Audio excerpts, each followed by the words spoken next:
नमस्कार दोस्तों। आज मैं आपको मुंशी प्रेमचंद की प्रसिद्ध कहानी पंच परमेश्वर सुनाने जा रही हूँ। तो चलिए शुरू करते हैं। जुम्मन शेख और अलगू चौधरी में गाढ़ी मित्रता थी। सांझे में खेती होती थी, कुछ लेन देन में भी साझा था। एक को दूसरे पर अटल विश्वास था। जुम्मन जब हज करने गए थे तब अपना घर अलगू को सौंप गए थे, और अलगू जब कभी बाहर जाते तो जुम्मन पर अपना घर छोड़ देते थे। उनमें न खान पान का व्यवहार था, न धर्म का नाता, केवल विचार मिलते थे। मित्रता का मूल मंत्र भी यही है। इस मित्रता का जन्म उसी समय हुआ जब दोनों मित्र बालक ही थे और जुम्मन के पूज्य पिता जुमराती उन्हें शिक्षा प्रदान करते थे। अलगू ने गुरुजी की बहुत सेवा की थी, खूब रकाबियां मांजी, खूब प्याले धोए। उनका हुक्का एक क्षण के लिए भी विश्राम न लेने पाता था, क्योंकि प्रत्येक चिलम अलगू को आध घंटे तक किताबों से अलग कर देती थी। अलगू के पिता पुराने विचारों के मनुष्य थे। उन्हें शिक्षा की अपेक्षा गुरु की सेवा शुश्रूषा पर अधिक विश्वास था। वह कहते थे कि विद्या पढ़ने से नहीं आती, जो कुछ होता है गुरु के आशीर्वाद से। बस गुरु जी की कृपा दृष्टि चाहिए।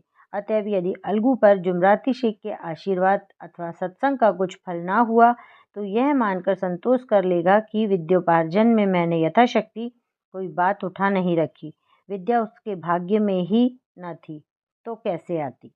मगर जुमराती शेख स्वयं आशीर्वाद के कायल न थे। उन्हें अपने सोटे पर अधिक भरोसा था, और उसी सोटे के प्रताप से आज आसपास के गांवों में जुम्मन की पूजा होती थी। उनके लिखे हुए रहननामे या बेनामे पर कचहरी की मुहर्रिर भी कलम न उठा सकता था। हल्के का डाकिया, कांस्टेबल और तहसील का चपरासी सब उनकी कृपा की आकांक्षा रखते थे।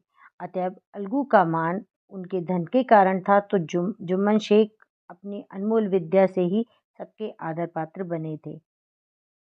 जुम्मन शेख की एक बूढ़ी खाला यानी मौसी थी। उसके पास कुछ थोड़ी सी मिल्कियत थी, परंतु उसके निकट संबंधियों में कोई न था। जुम्मन ने लंबे चौड़े वादे करके वह मिल्कियत अपने नाम लिखवा ली थी। जब तक दान पत्र की रजिस्ट्री ना हुई थी तब तक खालाजान का खूब आदर सत्कार किया गया। उन्हें खूब स्वादिष्ट पदार्थ खिलाए गए, हलवे पुलाव की वर्षासी की गई। पर रजिस्ट्री की मोहर ने इन खातिरदारियों पर भी मानो मोहर लगा दी। जुम्मन की पत्नी करीमन रोटियों के साथ कड़वी बातों के कुछ तेज तीखे सालन भी देने लगी। जुम्मन शेख भी निठुर हो गए। अब बेचारी खालाजान को प्रातः नित्य ही ऐसी बातें सुननी पड़ती थी। बुढ़िया ना जाने कब तक जिएगी। 2-3 बीघे ऊसर क्या दे दिया, मानो मोल ले लिया है। बघारी दाल के बिना रोटियां नहीं उतरती। जितना रुपया इसके पेट में झोंक चुके, उतने से तो अब तक गांव मोल ले लेते। कुछ दिन खालाजान ने सुना और सहा, पर जब ना सहा गया तब जुम्मन से शिकायत की। जुम्मन ने स्थानीय कर्मचारी गृह स्वामी के प्रबंध में दखल देना उचित ना समझा।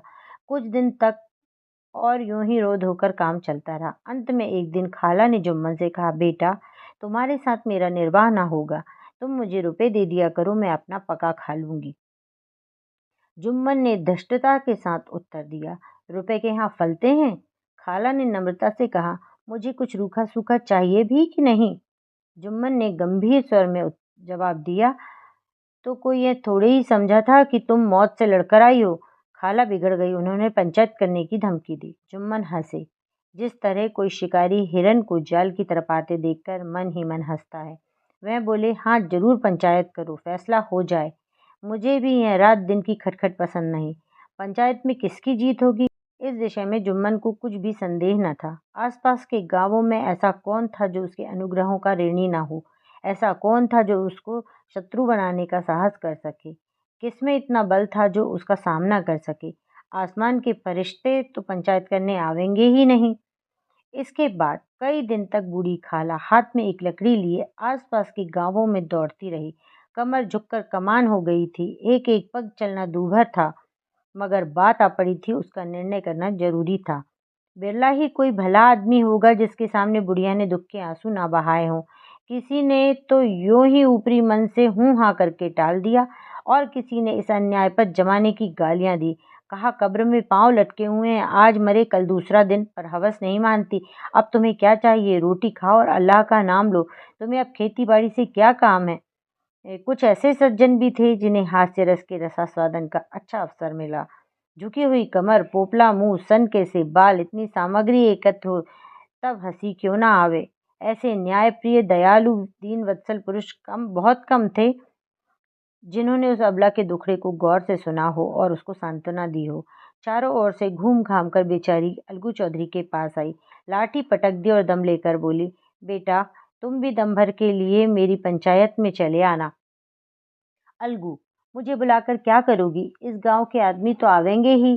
खाला, अपनी विपत तो सबके आगे रो आई, अब आने ना आने का अख्तियार उनको है। अलगू, यूं आने को आ जाऊंगा मगर पंचायत में मुंह ना खोलूंगा। खाला, क्यों बेटा? अलगू, अब इसका क्या जवाब दूं? अपनी खुशी। जुम्मन मेरा पुराना मित्र है, उससे बिगाड़ नहीं कर सकता। खाला, बेटा क्या बिगाड़ के डर से ईमान की बात ना कहोगे? हमारे सोए हुए धर्म ज्ञान की सारी संपत्ति लुट जाए तो उसे खबर नहीं होती, परंतु ललकार सुनकर वह सचेत हो जाता है, फिर उसे कोई जीत नहीं सकता। अलगू इस सवाल का कोई उत्तर न दे सका, पर उसके हृदय में ये शब्द गूंज रहे थे, क्या बिगाड़ के डर से ईमान की बात ना कहोगे?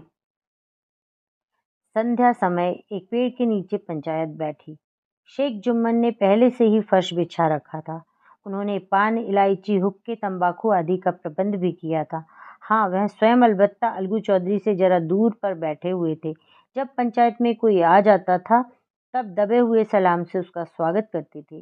जब सूर्य अस्त हो गया और चिड़ियों की कलरवयुक्त पंचायत पेड़ों पर बैठी, तब यहाँ भी पंचायत शुरू हुई। फर्श की एक एक अंगुल जमीन भर गई, पर अधिकांश दर्शक ही थे। निमंत्रित महाशयों में से केवल वे ही लोग पधारे थे जिन्हें जुम्मन से अपनी कुछ कसर निकालनी थी। एक कोने में आग सुलग रही थी। नाई ताबड़तोड़ चिलम भर रहा था। यह निर्णय करना असंभव था कि सुलगते हुए उपलों से अधिक धुआं निकलता था या चिलम के दमों से। लड़के इधर उधर दौड़ रहे थे, कोई आपस में गाली गलौज करते और कोई रोते थे। चारों तरफ कोलाहल मच रहा था। गांव के कुत्ते इस जमाव को भोज समझकर झुंड के झुंड जमा हो गए थे। पंच लोग बैठ गए तो बूढ़ी खाला ने उनसे विनती की, पंचों, आज 3 साल हुए मैंने अपनी सारी जायदाद अपने भांजे जुम्मन के नाम लिख दी थी। इसे आप लोग जानते ही होंगे। जुम्मन ने मुझे ताहयात रोटी कपड़ा देना कबूल किया। साल भर तो मैंने इसके साथ रो धोकर काटा, पर अब रात दिन का रोना नहीं सहा जाता। मुझे न पेट भर रोटी मिलती है न तन का कपड़ा। बेकस बेवा हूँ, कचहरी दरबार नहीं कर सकती। तुम्हारे सिवा और किसको अपना दुख सुनाऊं? तुम लोग जो राह निकाल दो उसी राह पर चलूं। अगर मुझ में कोई ऐब देखो तो मेरे मुंह पर थप्पड़ मारो, जुम्मन में बुराई देखो तो उसे समझाओ।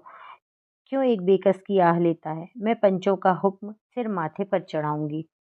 रामधन मिश्र, जिनके कई आसामियों को जुम्मन ने अपने गांव में बसा लिया था, बोले, जुम्मन मियाँ, किसे पंच बदते हो?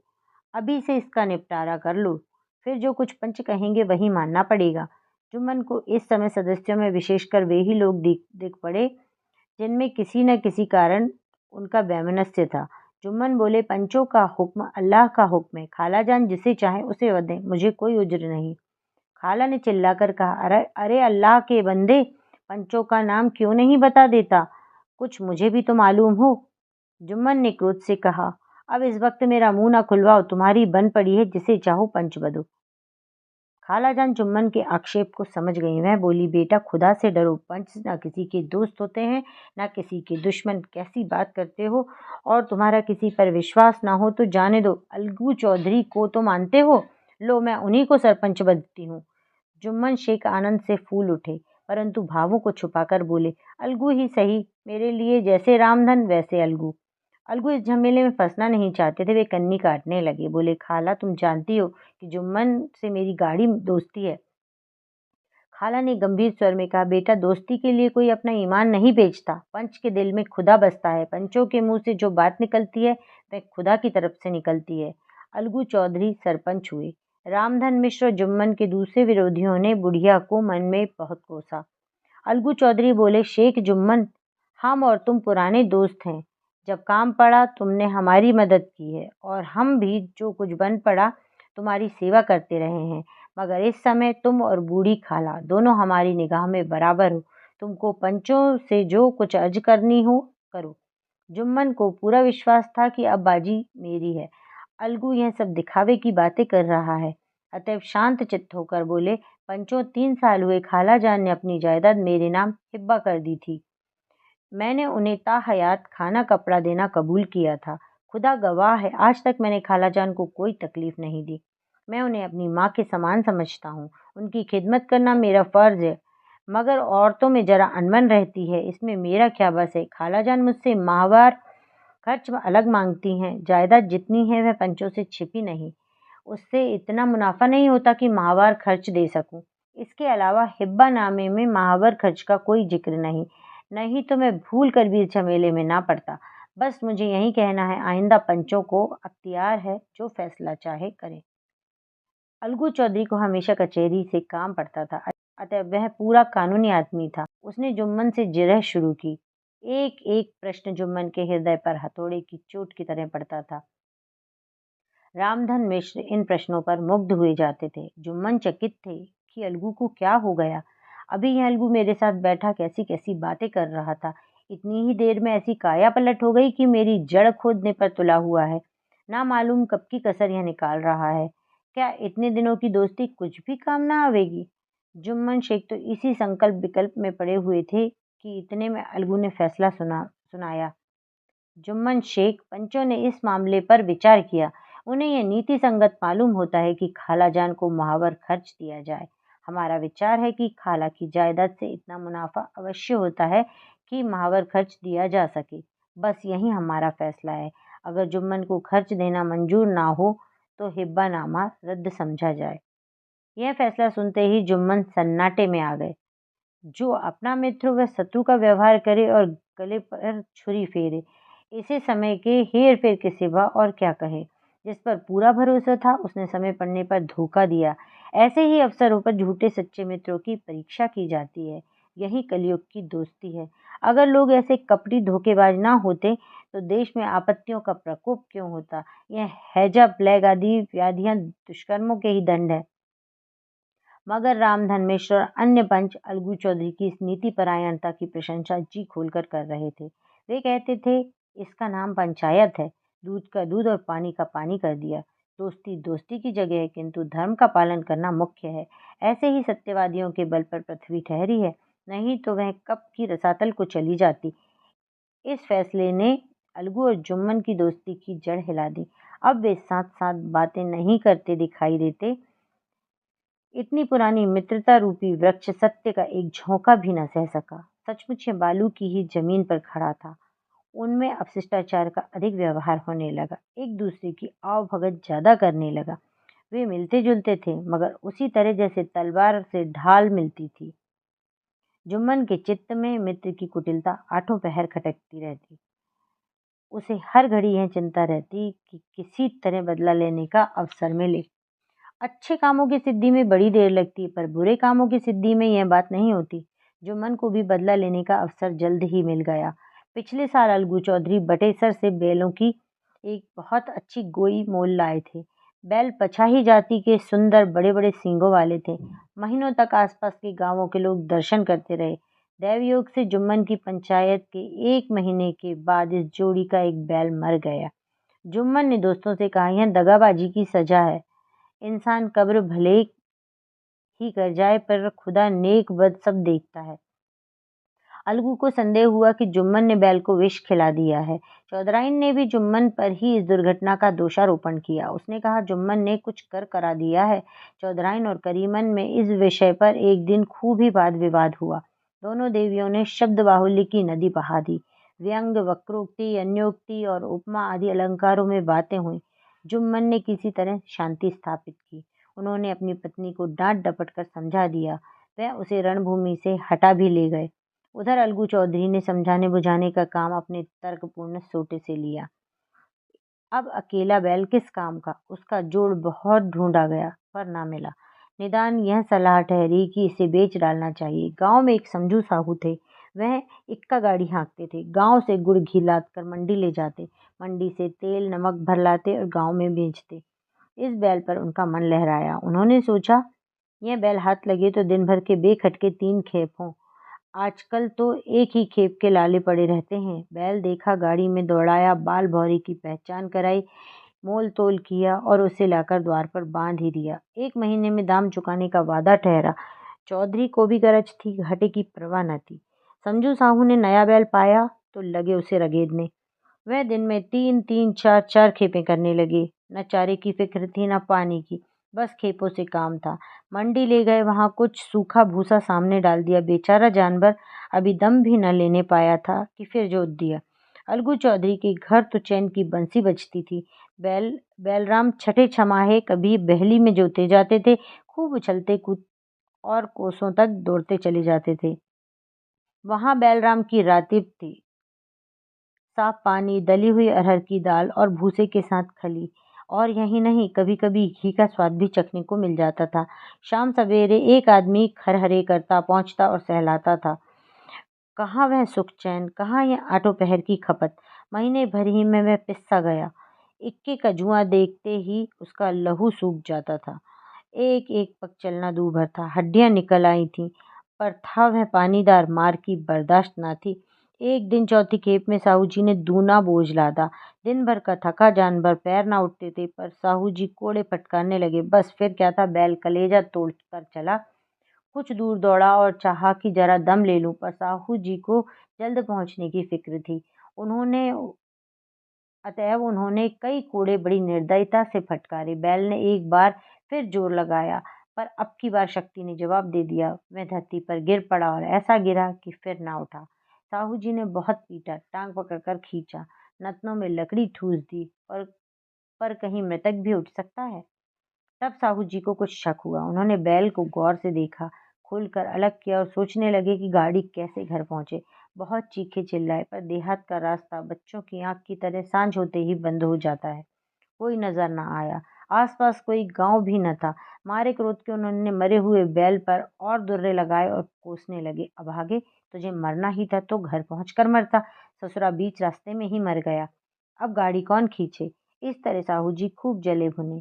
कई बोरे गुड़ और कई पीपे घी उन्होंने बेचे थे। 200-250 रुपए कमर में बंधे थे। इसके सिवा गाड़ी पर कई बोरे नमक के थे, अतएव छोड़कर जा भी नहीं सकते थे। लाचार बेचारे गाड़ी पर ही लेट गए। वहीं रत जगह करने की ठान ली। चिलम पी गई, फिर हुक्का पिया। इस तरह साहू जी आधी रात तक नींद बहलाते रहे। अपनी जान में तो वह जागते ही रहे, पर पाँव फटते ही जो नींद टूटी की कमर पर हाथ रखा और थैली गायब। घबरा कर इधर उधर देखा तो कई कनस्तर तेल भी न दारद। अफसोस में बेचारे ने सिर पीट लिया और पछाड़ खाने लगा। प्रातः काल रोते बिलखते घर पहुंचे। सहुआइन ने जब यह बुरी सुनावनी सुनी, तब पहले तो रोई, फिर अलगू चौधरी को गालियां देने लगी। निगोड़े ने ऐसा कुलच्छनी बैल दिया कि जन्म भर की कमाई लुट गई। इस घटना को हुए कई महीने बीत गए। अलगू जब अपने बैल का दाम मांगने आए, तब साहू और सहुआइन दोनों ही झल्लाए हुए कुत्ते की तरह चढ़ बैठते और अंड-बंड बकने लगते। वाह, यहाँ तो सारे जन्म की कमाई लुट गई, सत्यानाश हो गया। इन्हें दामों की पड़ी है। मुर्दा बैल दिया था, उस पर दाम मांगने चले हैं। आंखों में धूल झोंक दी। सत्यानाशी बैल गले बांध दिया। हमें निरा पोंगा ही समझ लिया है। हम भी बनिए के बच्चे हैं, ऐसे बुद्धू कहीं और होंगे। पहले जाकर किसी गड्ढे में मुंह धोआओ, तब दाम लेना।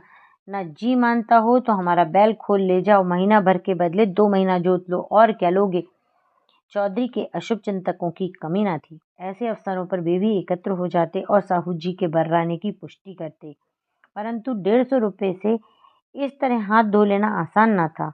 एक बार वह भी गरम पड़े। साहू जी बिगड़कर लाठी ढूंढने घर चले गए। तब सहुआइन ने मैदान लिया। प्रश्नोत्तर होते होते हाथापाई की नौबत आ पहुंची। सहुआइन ने घर में घुस कर किवाड़ बंद कर लिए। शोरगुल सुनकर गांव के भले मानस जमा हो गए। उन्होंने दोनों को समझाया, साहू जी को दिलासा देकर गांव से निकाला। वह परामर्श देने लगी कि इस तरह से काम न चलेगा, पंचायत कर लो, जो कुछ तय हो जाए उसे स्वीकार कर लो। साहू जी राजी हो गए। अलगू ने भी हामी भर ली। पंचायत की तैयारियां होने लगी। दोनों पक्षों ने अपने अपने दल बनाने शुरू किए। इसके बाद तीसरे दिन उसी वृक्ष के नीचे पंचायत बैठी। वहीं संध्या का समय था। खेतों में कौए पंचायत कर रहे थे।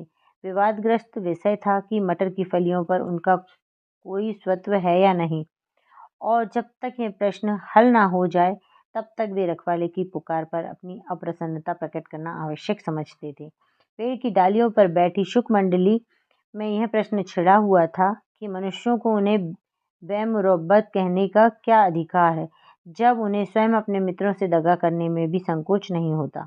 पंचायत बैठ गई तो रामधन मिश्र ने कहा, अब देरी क्या है, पंचों का चुनाव हो जाना चाहिए। बोलो चौधरी, किस किस को पंच बदते हो? अलगू ने दीन भाव से कहा, समझू साहू ही चुन लें। समझू खड़े हुए और कड़क कर बोले, मेरी ओर से जुम्मन शेख। जुम्मन का नाम सुनते ही अलगू चौधरी का कलेजा धक धक करने लगा, मानो किसी ने अचानक थप्पड़ मार दिया हो। रामधन अलगू के मित्र थे, वह बात को ताड़ गए। पूछा, क्यों चौधरी, तुम्हें कोई उज्र तो नहीं? चौधरी ने निराश होकर कहा, नहीं, मुझे क्या उज्र होगा। अपने उत्तरदायित्व का ज्ञान बहुधा हमारे संकुचित व्यवहारों का सुधारक होता है। जब हम राह भूलकर भटकने लगते हैं, तब यही ज्ञान हमारा विश्वसनीय पथ प्रदर्शक बन जाता है। पत्र संपादक अपनी शांति कुटी में बैठा हुआ कितनी धृष्टता और स्वतंत्रता के साथ अपनी प्रबल लेखनी से मंत्रिमंडल पर आक्रमण करता है, परंतु ऐसे अवसर आते हैं जब वह स्वयं मंत्रिमंडल में सम्मिलित होता है। मंडल के भवन में पग धरते ही उसकी लेखनी कितनी मर्मज्ञ, कितनी विचारशील, कितनी न्यायपरायण होती है। इसका कारण उत्तरदायित्व का ज्ञान है। नवयुवक युवावस्था में कितना उद्दंड रहता है, माता पिता उसकी ओर से कितने चिंतित रहते हैं, वे उसे कुल कलंक समझते हैं, परंतु थोड़े ही समय में परिवार का बोझ सिर पर पड़ते ही वह अव्यवस्थित चित्त उन्मुक्त युवक कितना धैर्यशील, कैसा शांत चित्त हो जाता है। यह भी उत्तरदायित्व के ज्ञान का फल है। जुम्मन शेख के मन में भी सरपंच का उच्च स्थान ग्रहण करते ही अपनी जिम्मेदारी का भाव पैदा हुआ। उसने सोचा, मैं इस वक्त न्याय और धर्म के सर्वोच्च आसन पर बैठा हूँ। मेरे मुंह से इस समय जो कुछ निकलेगा वह देववाणी के सदृश है, और देववाणी में मेरे मनोविकारों का कदापि समावेश न होना चाहिए। मेरा सत्य से जो भर भी टलना उचित नहीं। पंचों ने दोनों पक्षों से सवाल जवाब शुरू किए। कुछ देर तक दोनों दल अपने अपने पक्ष का समर्थन करते रहे। इस विषय में तो सब सहमत थे कि समझू को बैल का मूल्य देना चाहिए, परंतु दो महाशय इस कारण रियायत करना चाहते थे कि बैल के मर जाने से समझू को हानि हुई। इसके प्रतिकूल दो सभ्य मूल के अतिरिक्त समझू को दंड भी देना चाहते थे, जिससे फिर किसी को पशुओं के साथ ऐसी निर्दयता करने का साहस ना हो। अंत में जुम्मन ने फैसला सुनाया, अलगू चौधरी और समझू साहू, पंचों ने तुम्हारे मामले पर अच्छी तरह विचार किया। समझू को उचित है कि बैल का पूरा दाम दे। जिस वक्त उन्होंने बैल लिया उसे कोई बीमारी ना थी। अगर उसी समय दाम दे दिए जाते तो आज समझू उसे फेर लेने का आग्रह ना करते। बैल की मृत्यु केवल इस कारण हुई कि उससे बड़ा कठिन परिश्रम लिया गया और उसके दाने चारे का कोई अच्छा प्रबंधन ना किया गया। रामधन मिश्र बोले, समझू ने बैल को जानबूझकर मारा है, अतएव उससे दंड देना चाहिए। जुम्मन बोले, यह दूसरा सवाल है, हमको इससे कोई मतलब नहीं है। झगड़ू साहू ने कहा, समझू के साथ कुछ रियायत होनी चाहिए। जुम्मन बोले, यह अलगू चौधरी की इच्छा पर निर्भर है, यह रियायत करे तो उनकी भलमनसी। अलगू चौधरी फूले ना समाये, उठ खड़े हुए और जोर से बोले, पंच परमेश्वर की जय। इसके साथ ही चारों ओर से प्रतिध्वनि हुई, पंच परमेश्वर की जय। प्रत्येक मनुष्य जुम्मन की नीति को सराहता था। इसे कहते हैं न्याय। यह मनुष्य का काम नहीं, पंच में परमेश्वर वास करते हैं, यह उन्हीं की महिमा है। पंच के सामने खोटे को कौन खरा कह सकता है। थोड़ी देर बाद जुम्मन अलगू के पास आए और उनके गले लिपट कर बोले, भैया, जब से तुमने मेरी पंचायत की तब से मैं तुम्हारा प्राण घातक शत्रु बन गया था, पर आज मुझे ज्ञात हुआ कि पंच के पद पर बैठकर ना कोई किसी का दोस्त होता है ना दुश्मन। न्याय के सिवा उसे और कुछ नहीं सूझता। आज मुझे विश्वास हो गया कि पंच की जबान से खुदा बोलता है। अलगू रोने लगे। इस पानी से दोनों के दिलों का मैल धुल गया। मित्रता की मुरझाई हुई लता फिर हरी हो गई। तो ये थी पंच परमेश्वर कहानी। आशा करती हूँ आपको ये कहानी बहुत अच्छी लगी होगी। अगर आपको पसंद आई है तो आप इसे लाइक करें और शेयर करें। चैनल पर पहली बार आए हैं तो सब्सक्राइब करें। मिलते हैं नेक्स्ट वीडियो में।